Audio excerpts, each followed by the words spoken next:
अस्सलाम वालेकुम everyone, hope सब खैरियत से होंगे। सो आज की वीडियो करते हैं जी शुरू। आज की वीडियो में आप सबसे मैं इसके नेगेटिव पॉइंट डिस्कस करने जा रहा हूँ। साथ में मैं आपको बताता चलूँ इस गाड़ी की मैंने प्लस पॉइंट्स भी डिस्कस कर रखे हैं। ये सामने आपको वीडियो शो हो रही होगी, ये वाली वीडियो देखने के बाद आप वो वीडियो भी देख सकते हैं। सो चलते हैं आगे वीडियो की तरफ।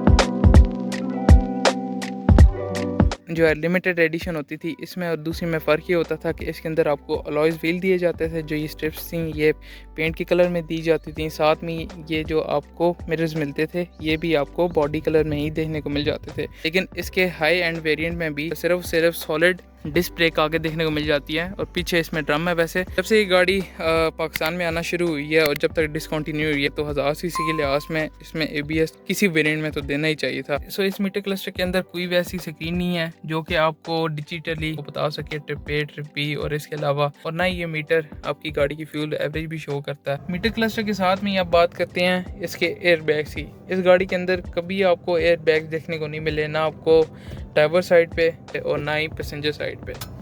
अगर आप लोग ये कहते हैं चलो इसकी सीट बेल्ट तो है ना, लेकिन मैं आपको ये बताता चलूँ खुदा ना खास्ता कभी गाड़ी को अगर हादसा पेश आ जाता है और इम्पैक्ट की वजह से आगे मूव करेंगे तो सीट बेल्ट से एकदम आपको लॉक कर लेंगी। यहाँ पे नेक की इंजरी भी आपको आ सकती है जो कि एक तरह की खतरनाक और काफ़ी ज़्यादा पेनफुल भी हो सकती है। तो मेरे ख्याल से अगर कंपनी वाले गाड़ी में सीट बेल्ट आपको दे देते हैं तो आपको जो एयर बैग हैं वो भी ज़्यादा ज़रूरी होने चाहिए थे और होने चाहिए हैं भी। अभी भी वैगनर में पता नहीं क्या माइंड सेट है उन कंपनी वालों का। उसका AGS वेरिएंट है, उसके अंदर सिर्फ उन्होंने ड्राइवर साइड पे दिया हुआ है, मतलब कि ड्राइवर बच जाए, जो साथ पैसेंजर है वो।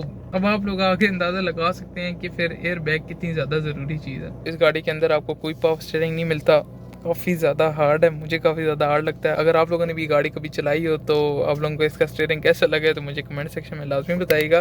यार इसके बाद हम लोग चलते हैं कि इसका जो स्टीयरिंग है नॉन एडजस्टेबल है, जिस तरह कंपनी की तरफ से आया है फिटेड वैसे ही रहेगा। इस तरफ सनवाइजर्स पे भी आपको कोई भी वैनिटी मिरर्स नहीं देखने को मिलते, ना इस साइड पे ना ही पैसेंजर साइड पे चलो दे ही देते। इस गाड़ी के अंदर आपको कोई कंसोल जेन्युइनली नहीं देखने को मिलता था। ये वाला जो कंसोल इसके अंदर इंस्टॉल है ये आफ्टर मार्केट इंस्टॉल किया गया है। जो इसके मिरर्स हैं वो नॉन रिट्रैक्टेबल और साथ में नॉन एडजस्टेबल हैं। आपको बाहर से सारा यहाँ से सेटिंग करनी पड़ती है, इस तरह आपको एडजस्ट करने पड़ते हैं। साथ में अगर आपको मूव करने हैं तो वो भी आपको सिर्फ मैनुअली करने पड़ेंगे। यहाँ पे कोई पावर विंडोज़ नहीं है, बस आपको इस हैंडल से ही ऊपर नीचे ये विंडोज़ एडजस्ट करनी होंगी। सो अब चलते हैं हम लोग आखिरी पॉइंट की तरफ। कई लोग ये कहते हैं कि जो इस गाड़ी के जो पार्ट्स हैं जेन्युइन काफ़ी महंगे हैं। अब ये मिथ है क्या सच्ची बात है, आप लोग लाजमी कमेंट सेक्शन में बताइएगा। सो मिलते हैं अगली वीडियो में। अपना बहुत सारा ख्याल रखिएगा, दुआ में याद रखिएगा, बहुत सारा प्यार।